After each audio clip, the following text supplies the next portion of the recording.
Hey, Emma. Yes, Madelyn. What do you call it when you regularly listen to your favorite video games podcast every week on Sundays at noon? I don't know. What do you call it? Call it routine.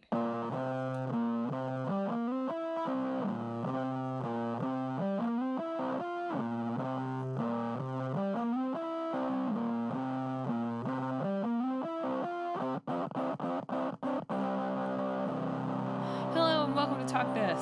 It is dangerous to podcast alone. I'm your bigoted bishop, host Madelyn. I'm your cool retro device host, Emma. And thanks for tuning in to this week's show. This week on Talk This, we're talking about Koudelka, and we are talking about, did you guess it, routine. It's always nice when one of the titles just has a word that you can use, isn't it? I know. I at first thought, well, maybe that's too easy. Maybe I should try to do something with like the sounds in Koudelka. And then I was like, no. Give yourself a break, Madelyn. Yeah, true. You work so hard on these jokes. You put so much advanced planning into them most of the time. Just cut yourself some slack. Just this one time.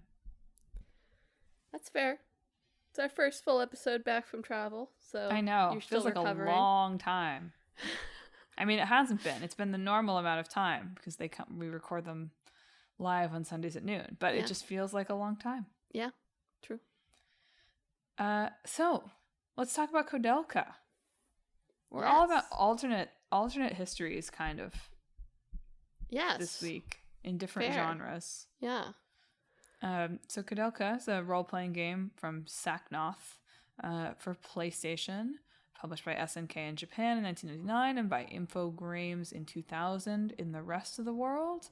And it's about exploring a mansion and being a psychic and fighting monsters and the Vatican and being Welsh and immortality. I think it's a monastery. Not that a monastery can't be a mansion, but... It's a former monastery. Oh, I see. Now mansionified. I see. So it's both. True. Yeah. I had to look up how to pronounce the name of the town, city in which this is set. What is it? So I think it's Aberystwyth. Aberystwyth. Yes, I saw the video game, like, it's not quite spelled like the real town. Yes. Which, is that on purpose or a typo? Unclear. Who will ever know? Anyway, it's set in Wales, in the town of Aberystwyth, and specifically in the Nemeton Mansion Monastery. Yes. Where titular character Koudelka, who is a psychic, and also like maybe an outcast. Yeah, she's Romani. Romani, thank you. So she finds herself called to Nemeton by a mysterious voice.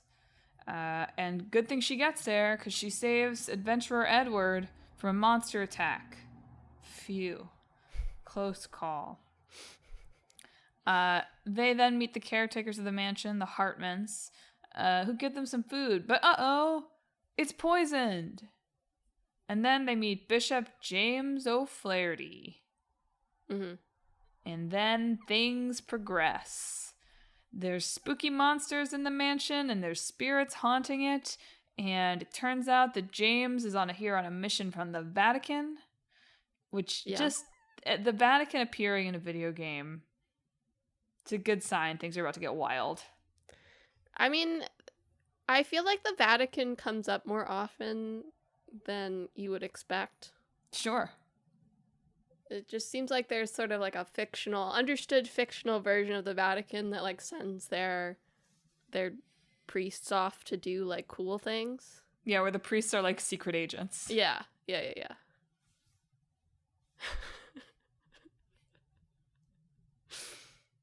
Could be cool. Anyway, instead we of find just out, like, conversion and Well, this Vatican wants our friend James, the bishop, to find the Emigre document, which is a Celtic book that basically says how to become immortal and how to bring the dead back to life. And things spiral from there. We find out about resurrection stuff gone wrong. We found out about love triangles gone wrong. And then either you win or you don't. You skipped over Roger Bacon. You Roger that. Zombie Roger Bacon, major character in this game. I wanted to leave some things to the imagination. Just kidding. You can't play this. It's only on PlayStation, so you would have to have a PlayStation, and I think copies of it are like $300. So yes. you really can't play it. Koudelka is the predecessor to the Shadow Hearts series, which is also dead. So good luck. Good luck being spoiled by my spoilers. Who cares? Yes, so the Shadow Hearts series does follow it up, but it's with a different... It's the same studio, but it's a different creative team. The initial idea for the Koudelka series, there were like 4 games. Yeah. And those are not the 3 Shadow Heart games. That's cool. So this game is set, by the way, on Halloween of 1898. Which not Halloween at the time, probably. I don't know. I'm telling you that. It probably wasn't Halloween at the time. Do you think Halloween was not invented in 1898? Is that what you're saying? I don't think they called it Halloween. Well. I don't think it was the same holiday. It's still All Hallows Eve. Sure. Whatever. Okay, was that a Welsh thing? I don't know. I didn't do a deep dive into the history of Halloween in Wales for this episode. I was busy coming up with my joke. You're right. Yeah. Took a lot of effort. Okay, anyway, 1898, there was like some very specific like why 1898 stuff in the various interviews and things that I read, which I like the idea that the end of the 19th century is like the time when, I mean, whatever, I guess this is like what steampunk is basically, but it's like it's the time when there's still like spooky magic and superstition, but also some technology. Yes. Which I imagine, well, like to a certain extent, I mean, very different time period for Routine, but you know, in 100 years, I mean, LOL, right? But in 100 years, will people be making media that's like, the 1980s, like a time? They are making that now. I know. It's like a time when there was some technology, but like it was still spooky. Sure. I just thought that was funny. I was like, oh, funny parallel here. We've talked about before, you know, like horror movies wanting to be set before the cell phone. So like, yeah. Yes. It's just funny. It was funny to read like very specifically about that for right before 1900 and then be like, oh yeah, Routine is basically doing the same thing, but with 80s tech, which is funny. The initial idea for where Koudelka would go after this was like the next one would be in like 1900, and then you would skip forward to like the 70s with her in Chicago. Grandson. Yeah, and then the last one would be also with the grandson in Kyoto, which I believe Shadow Hearts, it is still the alternate history, but I don't think it leaves the the last one jumps forward a bit, but I think the Shadow Hearts and Covenant are like early 1900s. I can't remember when the last one is. Maybe it's the 60s. That one's in America, I believe. A time when technology was advancing, but there was still some superstition. Exactly. Anyway, we didn't get that version because it sounds like Hiroki Kikuta, who is the like sort of, you know, creative force behind much of this particular game, had a bad time making it. Well, it was interesting. So this is one of the, it's one of the like, a lot of people left Square at times to make their own companies, which is one of these. Essentially because it had a very, I don't actually know how it is now. My understanding is that it's more flexible just by looking at who's taking on projects there now. But it used to be very strict. So he was initially a composer and had expressed interest in wanting to do game direction, and that simply wasn't possible. No. At Square. they could not move him like that in the corporate structure, apparently. Which, by the way, that kind of rigidity is to me very funny, juxtaposed with there was a great anecdote about him being hired at Square, where like basically it's like he was like, oh, I applied to like, I can't remember what the other game company was that he applied to. He's like, I really wanted that one, I didn't get it, and so I applied to Square, like whatever, I'm probably not going to get this. And then he went in and he had an interview with Uematsu, and like they both like loved prog rock, and they really bonded over their love of progressive rock. Hell yeah. And he got the job. I mean, yeah. So like shoot your shot is what I'm saying. But also like it's a funny contrast, this like, oh, it's this really rigid, I mean, you know, like very Japanese culture coded, like hierarchical structure, right? Mm-hmm. Whereas he got hired because it's like, yeah, buddy, we like the same bands. Yeah. Anyway, he left Square and founded Saknoth, the company, along with some other expats from Square. But unfortunately, from the way he described it, they did not feel comfortable like trying to make a new game system. They were used to doing like the turn-based RPG system, and they didn't want to stray from that too much. So he mostly went hands-off on the gameplay element of Koudelka, which is why it is weirdly a turn-based RPG, despite being a horror game. Yeah, it's like if Resident Evil, and I feel like we talked about this in an episode. What? Sweet Home. Yeah. So like if Resident Evil were turn-based. Yeah, so there's like a grid based like map, and you can move your characters on it, and then there's turns where you choose actions for the different characters to do. And there's some element of like speccing your characters, like adding points to different parts of their stats, so you can technically build the characters as you want, although the 3 party members are mostly suited to particular roles, so you'd be going against like what they're actually good at, but technically you can. So it's a weird system, and also painfully slow. Like, I was watching some, you know, video essays on this and some gameplay of this, and oh my god.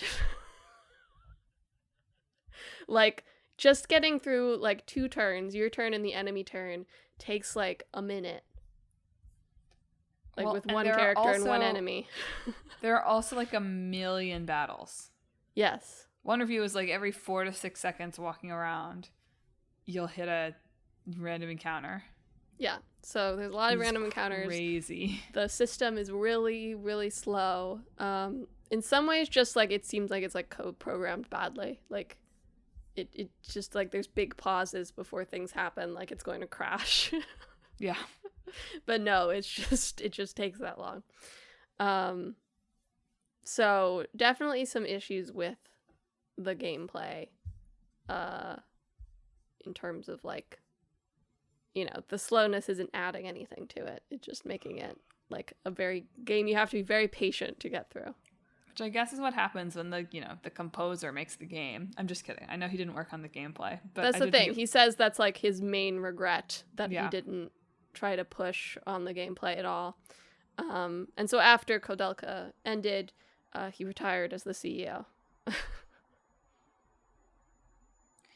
But he did almost everything. He was in charge of almost everything else. Yeah. It's like it's an interesting structure. And he talks in interviews a lot too. He's like, I don't know, he seems very bitter about this game in interviews to me, which is, it may just be a consequence of things being translated into English and tone. Well, I mean, the first thing I saw from him was, you know, he's active. He was active at least a few years ago on Twitter, and speaks English reasonably well. Yeah. So he was responding to like tweets of people talking about certain scenes in Koudelka, being like, "Wow, it's so cool! People are still into this." Yeah. And like sharing behind the scenes sort of details about certain scenes. which they shot like little plays, essentially. Yeah, they did some really, for the time, very innovative motion capture. Basically, they wanted to do some things that there was no one in Japan who had the capabilities of doing it. So they managed to pitch like a Santa Monica based company into doing motion capture, and it worked with another company on the cutscenes. And as a result, the game is, even though it is like 6 to 8 hours, no, maybe that's a little bit of an exaggeration, but like 8 to 10 hours maybe, is on 4 discs. And that's because, of course, and this is, again, so, before technology, maybe we should make games about 2000s when compression technology wasn't anything like what it is now, or storage. Really storage, but we're still not good at compressing our games. You're right. So storage wasn't anything like it is now, because it's just that the audio files and the video files for the game are way too big. I mean, not way too big for like what a CD could hold at the time. Yeah. Crazy. But yeah, that's what really stands out about Koudelka is, compared to other games of its time, the voice acting, while it's not like you don't listen to it and be like, wow, these are the best actors I've ever heard, because they recorded it in the moment and in the room together, as some games do now, but a lot of games still don't, you can really tell that they were talking to each other. And it's all recorded in English, because of course they're in Wales. Yes. Yeah, there's no Japanese track for this. It's just English. So yeah, it sounds like this game sold okay. But the reviews at the time, despite really generally liking the vibes and the art design, as Emma said, the gameplay just did not hit. Yeah. It also has another old game holdover of there's 3 endings. Yes. To the game. And one of them is really just a game over if you happen to not pick up or accidentally discard Koudelka's pendant, which you can recover for her on a certain place. She loses it at the beginning of the game. It's like a magic item. There is a way, even if you do miss or accidentally get rid of the pendant in some manner, where you're supposed to find it, it does drop from a certain type of enemy as well. So you can still fix it if you get to the end of the game and you're like, oh, I don't have this strange item that I was supposed to pick up. But the reason for that is there's like the final boss does like a big beam attack that Koudelka blocks with her pendant. So of course, if she does not have it, you're dead. There's a really delightful scene where they like vaporize. Awesome. It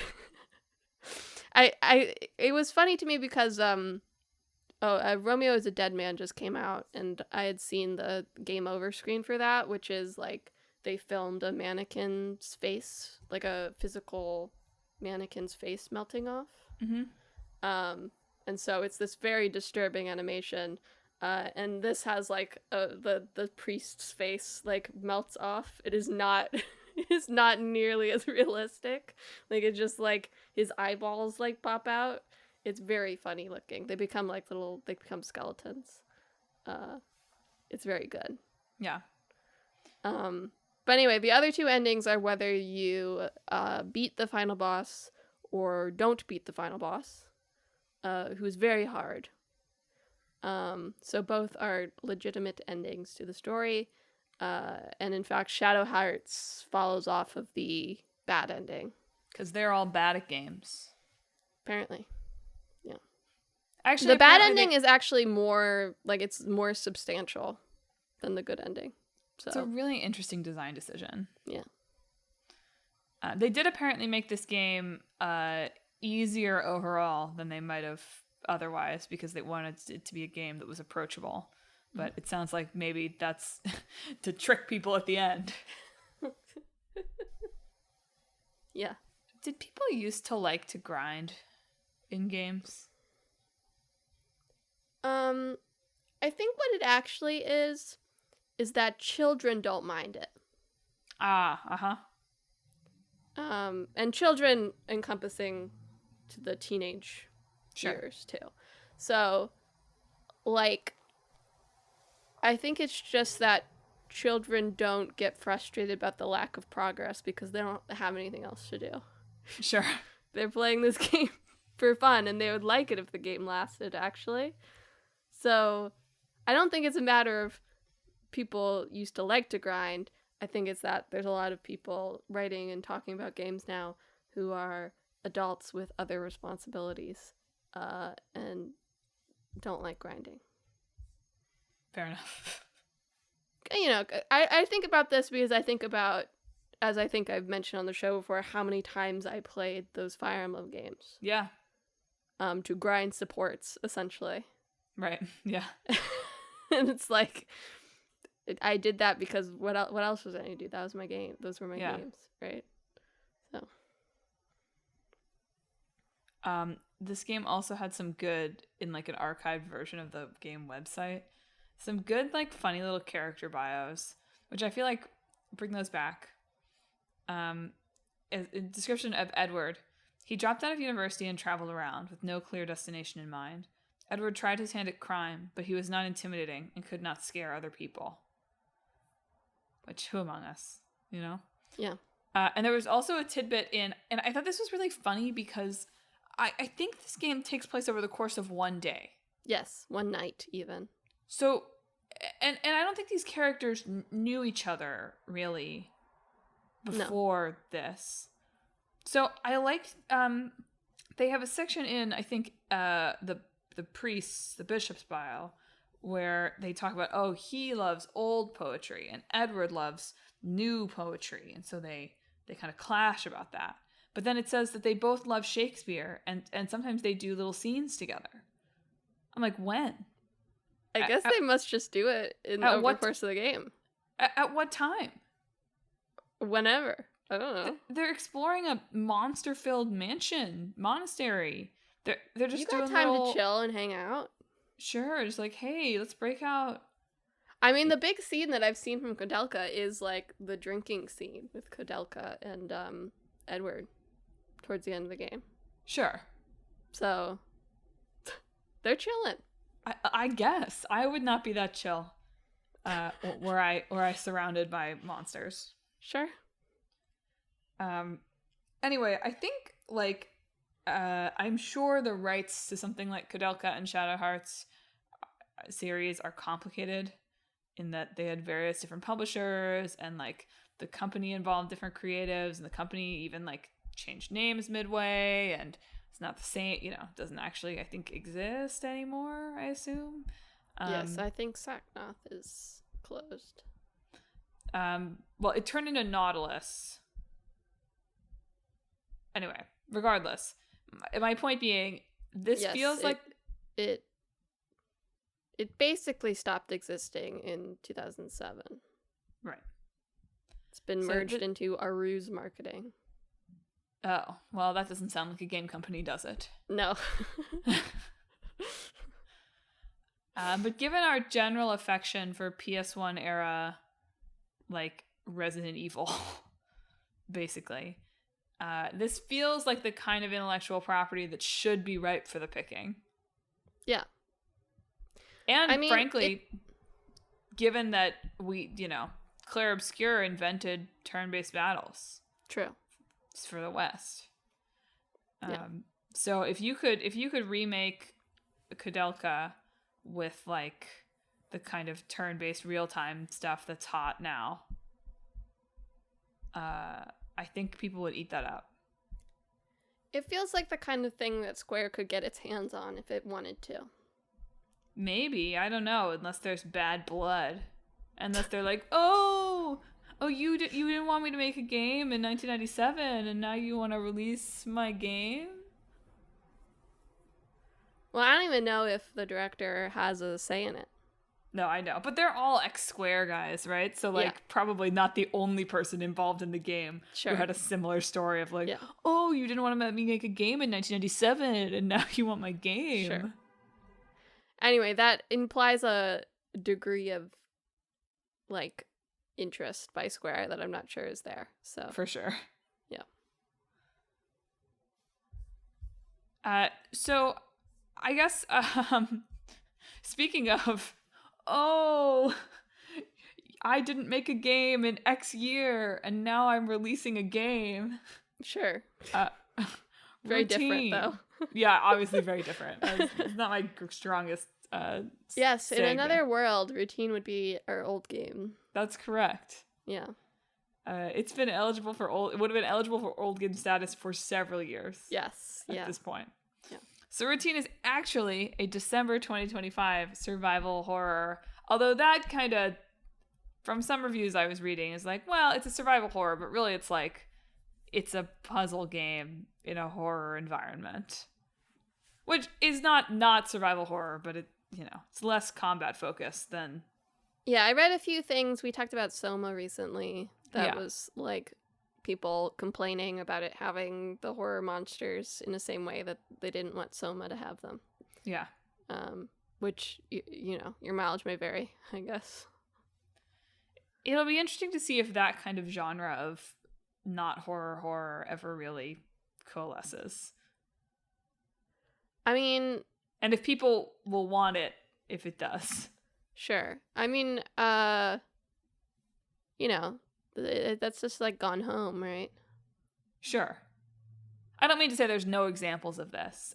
You're right to point out that every time one of these like immaculate vibes horror puzzle games with monsters appears, there is inevitably discourse around, well, I just want to look at the freaky area. Why are there monsters? I just want to live in the freaky corridor and look at it all as much as I want.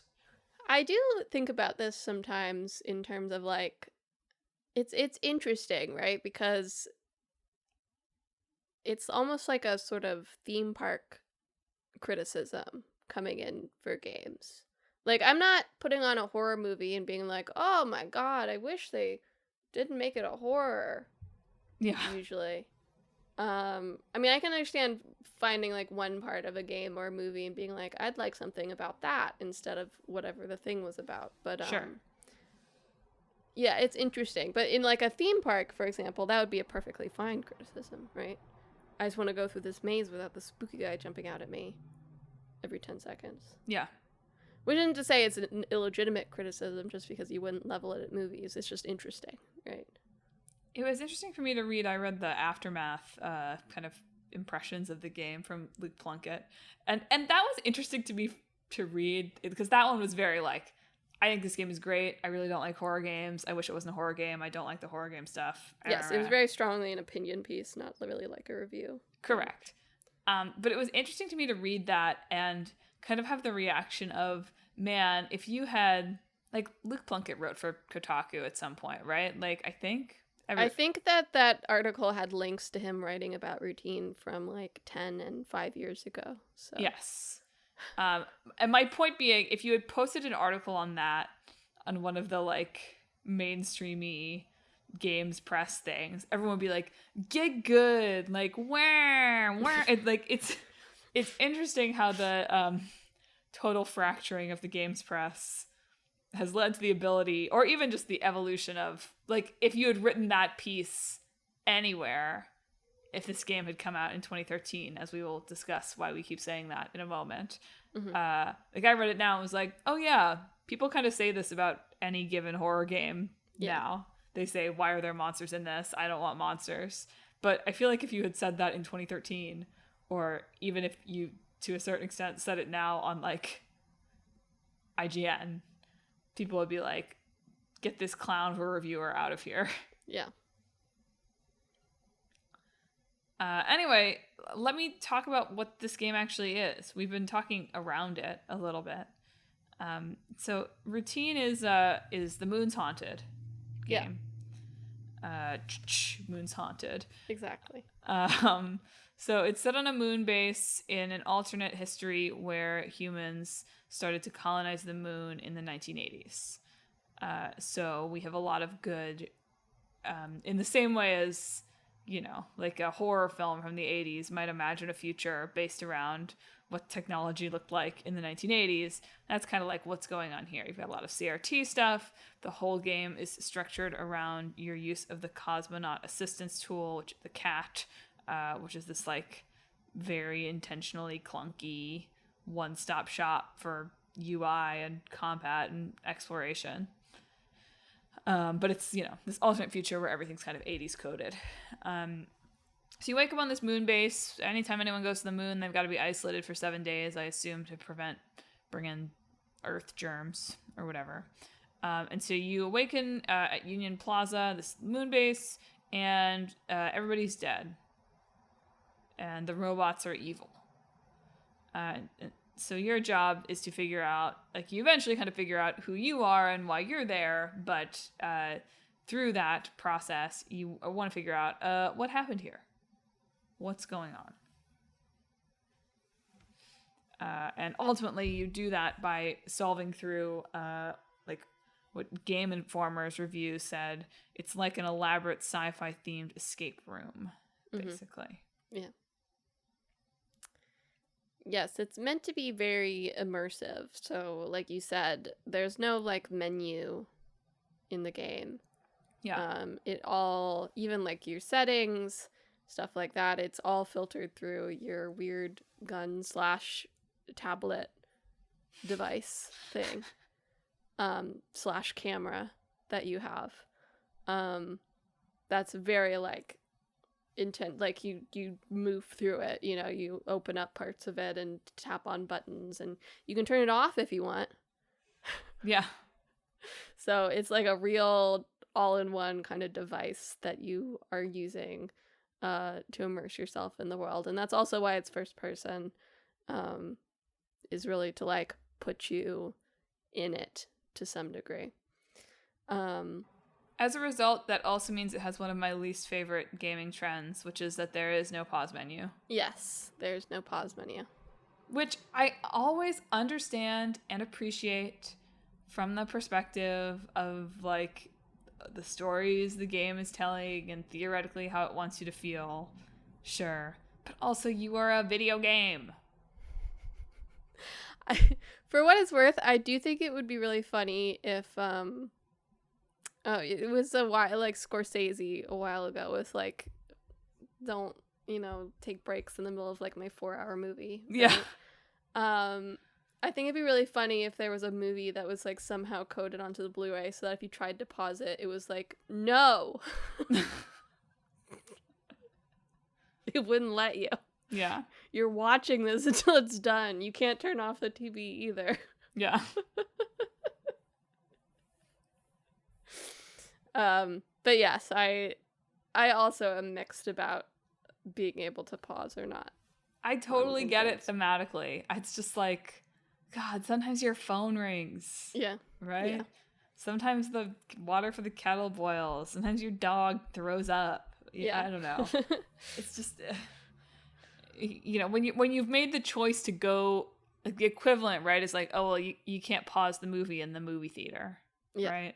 But if you've gone to the movie theater, you've opted into a period of 90 minutes to 2.5 hours, or if it's Scorsese, 4 hours, I guess. Yeah. Where you've entered into a social contract not to do anything else. And I don't think that I've entered into a social contract with my video game when I turn on the television in my home. Yeah. Anyway.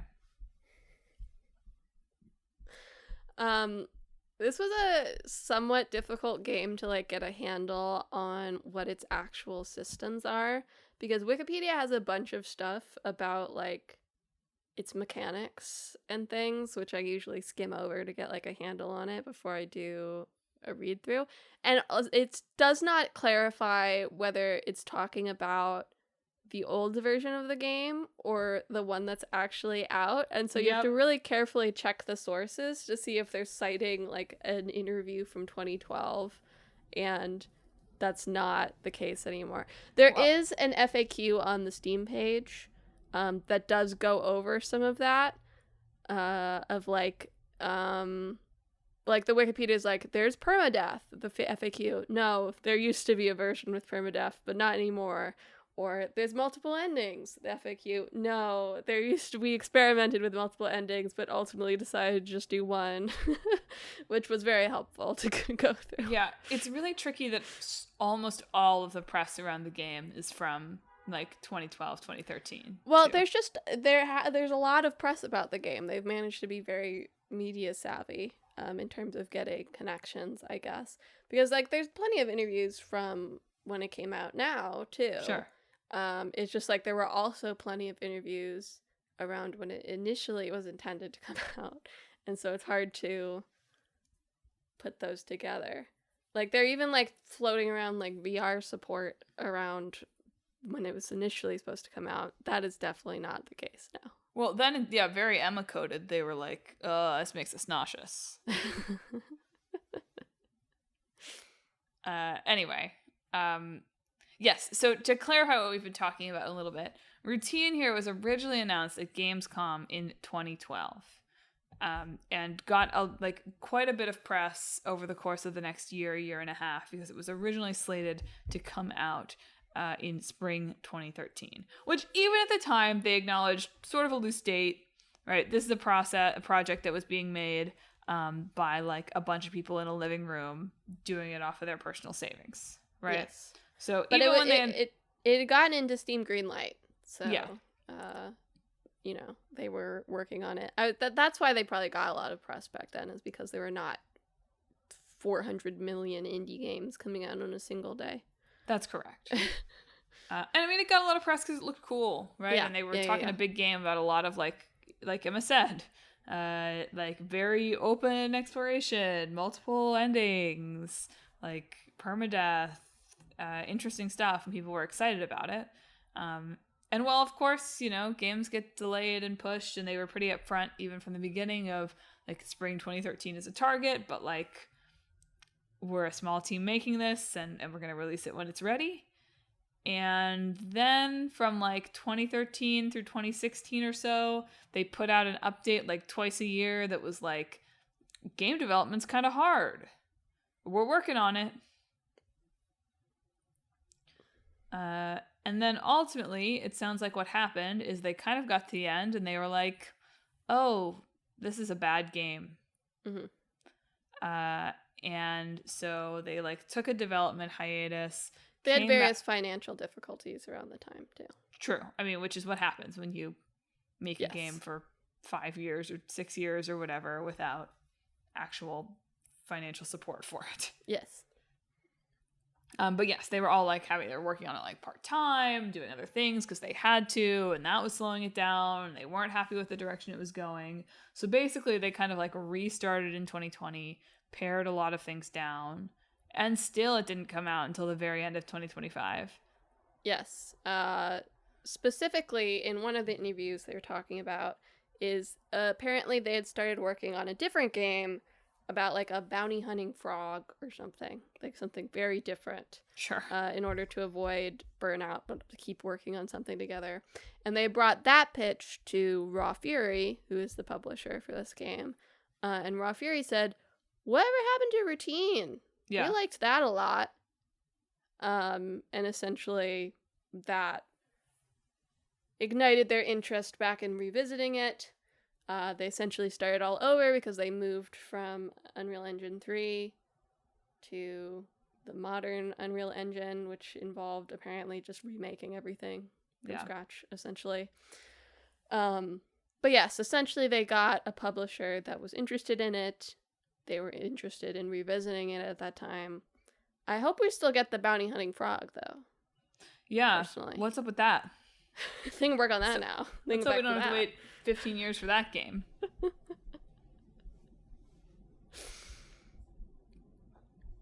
I think it was an IGN interview or The Verge interview, one of those two. If this game had come out, I know the answer to this is no, but whatever. If this game had come out in 2013, do you think we could have gotten a custom controller? Like, this feels like it being described as an escape room is so interesting and apt to me, because given how much of this game you spend like working with your cat, your cosmonaut assistance tool, it does feel like the kind of thing that, oh, if only there was a way you had that for real, that would be cool as heck. It would. I think you're it's like far changing too out modules. complicated. Yeah. What? It would have been far too complicated. It's still far I too know complicated. that. I'm just kidding. But yes, but yeah. it's always interesting to me when a game is built around like a gadget you work with a lot in the game, and it's like, oh, it's a shame that you can't just like do that. I mean, that's why a lot of those games have the gadget be like the device that you're using right now. Yeah. You've The got your Sheikah Wii, slate. your Wii U. Yeah.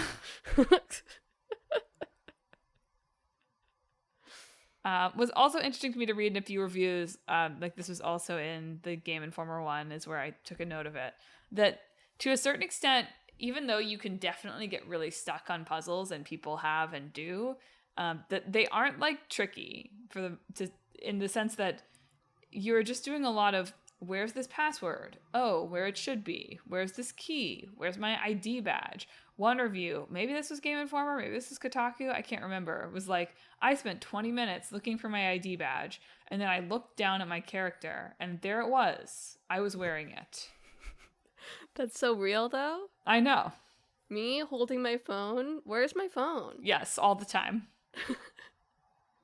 Me wearing my sunglasses. I was about to say that. Where did I put my sunglasses? Exactly. I must have lost them at some point. Anyway, Routine got good reviews overall. It also got the, I don't want to spoil it reviews. Well, because it's so immersive, it is one of those games where it's like, the puzzles are randomized, so for what it's worth, you can't really. Yeah. So you can't really look up. I mean, I should assume you could look up where something is supposed to be in some cases, but in terms of like the actual answer, you can't just Google it. You have to find it for yourself in the game. Yeah. But yes, it doesn't. There's not like a hint system. There's not any sort of real guidance on where to go. It is just very make sure you're really familiar with the space and getting comfortable with the space and looking and carefully noting anything that you might need in the future, essentially. And watch out for permadeath. Just kidding. And yes, there are these robots that will chase you around.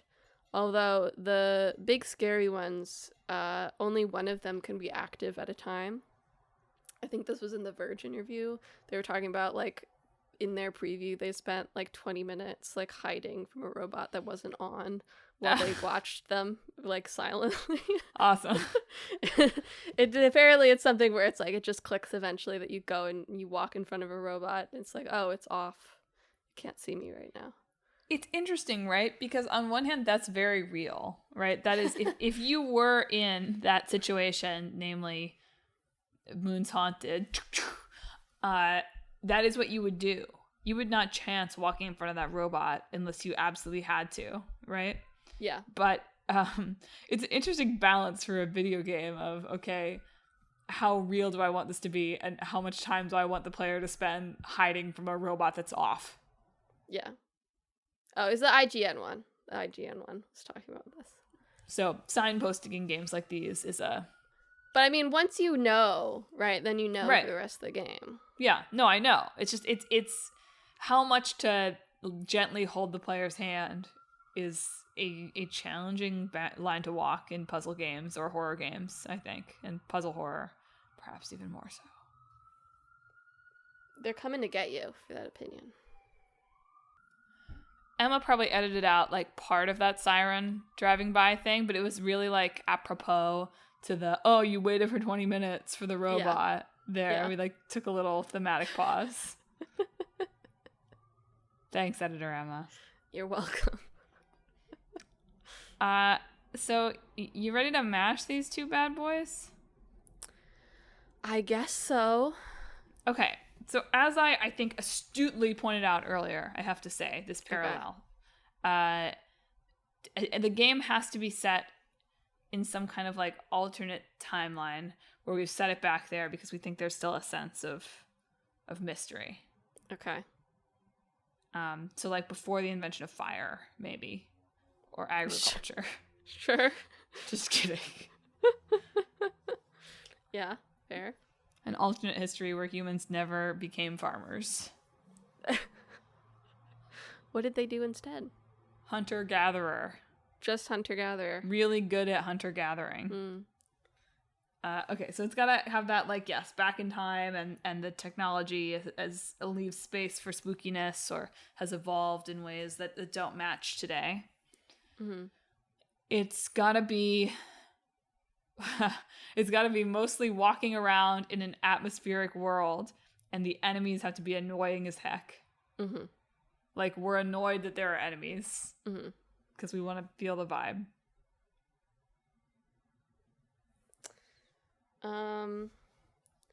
Yeah, this is actually a tough one, Yeah. I feel like. They are actually similar in difficult to use ways. Yeah. Yeah. Which I didn't expect. I would not have expected that.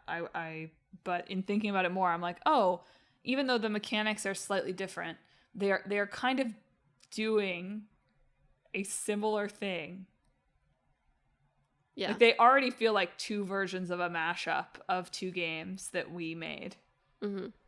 Like, it sort of feels like a Resident Evil and like a space fantasy RPG, right? Like, Yeah. I don't know. Maybe that doesn't exist, but yeah. We can make Resident Evil Requiem, but the Leon parts are turn-based combat. Sure, people love that. Great. The Grace parts are exactly the same. It's just the Leon parts are now turn-based combat for some inexplicable reason. Perfect. Okay, I mean, doing something with space and turns and oxygen, like related to, like, having a certain number of turns, taking the lost permadeath thing, like ultimately here, am I creating like a grid based Outer Wilds, sort of, but like the idea being yeah, this is really just Outer Wilds, but like, bear with me. Okay. Like, you are in space and you have to, there are games that do this already. Like, you're in space, you have to solve a puzzle in a certain number of turns. Okay. And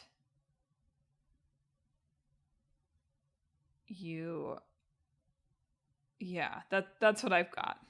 And if you don't, you suffocate. Okay.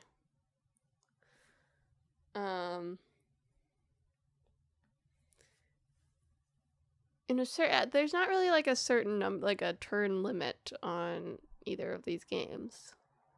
Oh, I'm just trying to use the turn-based idea of like, yeah. oh, I think it'd be tough if it was like, oh, I've done this wrong. Let's just trial and error again. Oh, I've done this wrong. Let's just trial and error again. There's something wrong there, I guess. Okay, that's fair.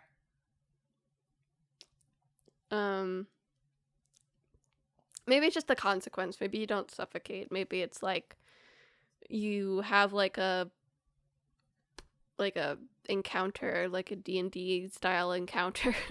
Yeah. And you have a turn limit, and either you come out in various degrees of like successful. It doesn't have to be combat. It's just like an encounter of some sort. Sure. I fear that we are sort of creating Citizen Sleeper for ourselves. It is kind of Citizen Sleeper, yeah. But it's like you freely move around the space, and occasionally you hit like the encounter trigger or like a random encounter and have to deal with it in some manner. Is that not just what routine is? Like, every once in a while you encounter a robot. But then you go into a turn-based thing. Ah, I see. Yes. But it's not necessarily just combat. Like, even you run into like a locked door and there's like a turn-based thing. Okay, that's interesting. I feel open to that. We gotta have really good visuals, though. Sure. Well, that's, what's in common here. The vibes. Yeah. Also, there's a priest. Also, you find out it's the Vatican that sent you to the moon. I don't think that there is enough space magic and or space religion, TBH. So it's a space religion. That'd be cool, actually. I mean, I guess there's Star Wars, Sure. but that's not really what I mean. Yeah. Star Wars is both space magic and space religion, but not quite the aesthetic. It's still very tech aesthetic, even with that. So yeah, something more gothic in space would be interesting, I think. I like that idea of taking the kind of the gothic horror fantasy whatever idea of Koudelka. That's interesting. Okay, yeah, an alternate history where humanity made it to space in 1890. Yeah. How'd that happen? Magic. Alchemy. Yeah, Alchemy. magic. Yeah. That's sick. I don't even care what the game is. It feels like enough of a setting. So you're in a moon castle. Yeah. Awesome. All right, well, I think I can call it there. I don't need to figure out. I'm going to let the rest of the team deal with the gameplay. Yeah, exactly. I'm hands off for that. Hands off. I'm sure that'll be fine. Yeah, they'll end up fine. They'll probably do what I want.